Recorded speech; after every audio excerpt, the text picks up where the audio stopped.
Hello, let's read the question first. The question says that light is incident from glass side on interface of glass and air.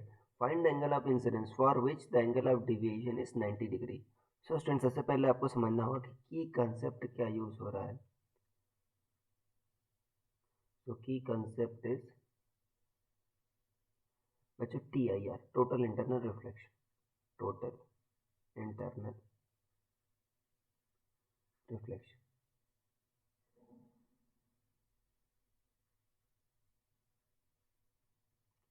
ठीक है, total internal reflection.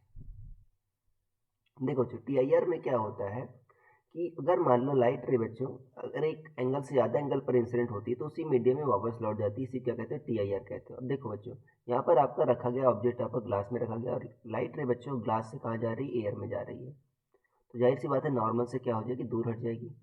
तो कुछ ऐसे जा रही है और मैक्सिमम जो एंगल ऑफ रिफ्रैक्शन हो सकता है वो 90 डिग्री हो सकता है. ये लाइट रे बच्चों ऐसे जा रही है आपकी. तो देखो इस केस में भी जो डिविएशन होगा बच्चों वो 90 से कम आएगा. मतलब अगर रिफ्रैक्शन हो रहा है तो डिविएशन आपका 90 डिग्री आ ही नहीं सकता.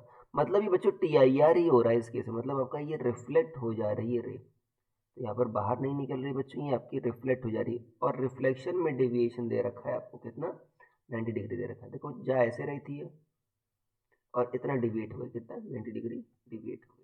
तो पूछ रहा है एंगल ऑफ इंसिडेंस कितना है. देखो बच्चों एंगल ऑफ इंसिडेंस आई है तो एंगल ऑफ रिफ्लेक्शन बच्चों आई ही होगा.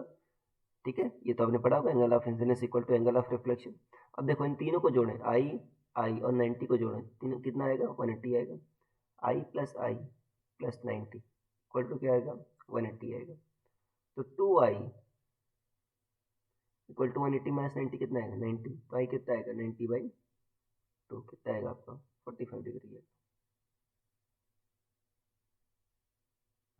This will be the answer. So I hope you understood it well. Best of luck.